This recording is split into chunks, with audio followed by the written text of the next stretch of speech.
In order to understand the real Tower of Babel, you must first understand the one thing that bound ancient civilizations together. Not bricks, not language, but vibration. Frequency was the original code. Resonance was the divine signature. Before towers reached the heavens, voices reached the source.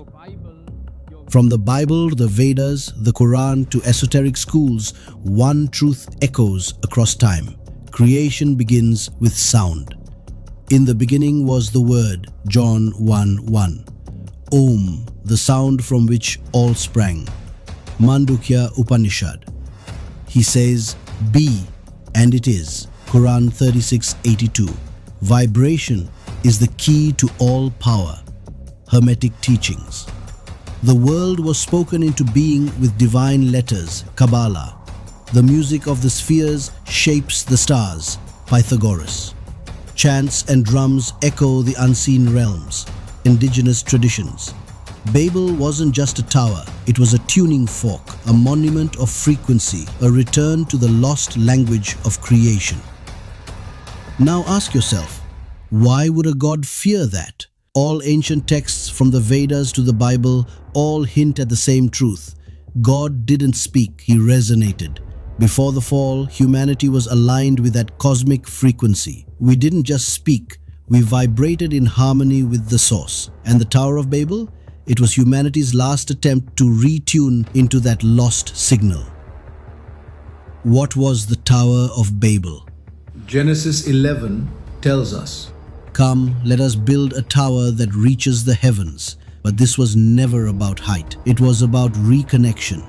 The ancients remembered the original frequency, the divine tone that united all. They built structures aligned with sacred geometry, ley lines, and celestial harmonics. The tower was a vibrational instrument, a tuning fork to the divine, and they were succeeding.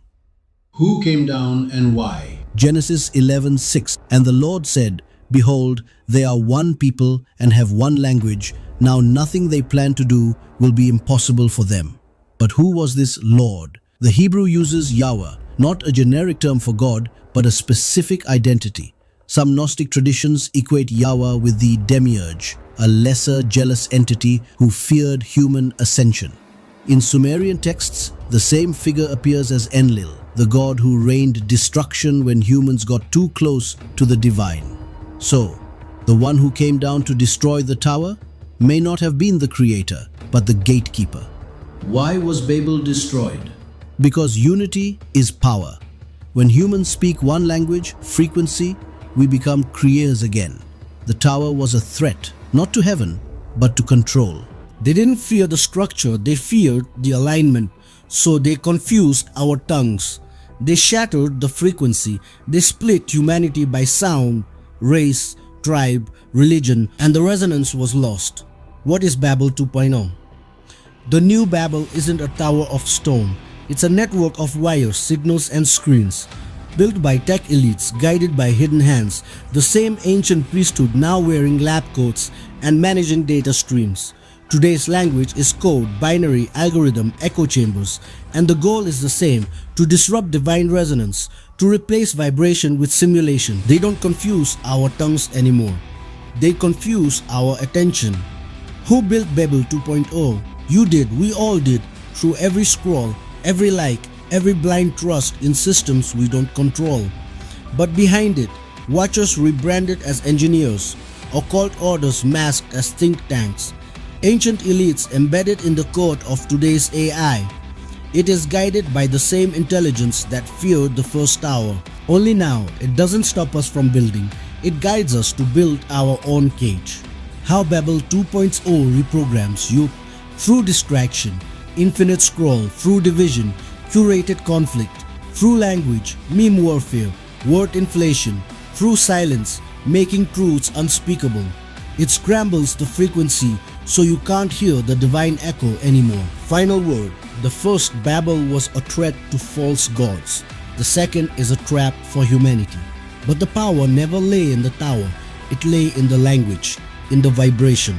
You were born resonating with the source, but you've been retuned to noise. Now you must decide, will you keep building their tower Or will you become the temple again? Because the only firewall left is the soul that refuses to forget. They broke the tower, but not the code. The frequency still lives, buried beneath the noise, waiting for one who can remember the original tongue, not of man, but of creation itself. You are not just a viewer, you are a vessel, a frequency carrier, a divine repeater of the cosmic signal. So ask yourself, are you here to scroll, or are you here to resound the forgotten tone? Because Babel didn't fail, it was paused. And you might be the one chosen to finish the transmission. Signing off, this is Deep Defined. We're not here to awaken the world, but to awaken the soul. And that includes you, my friend. So, join me on this journey into forbidden truths and forgotten worlds by subscribing to this channel. There's so much more to come.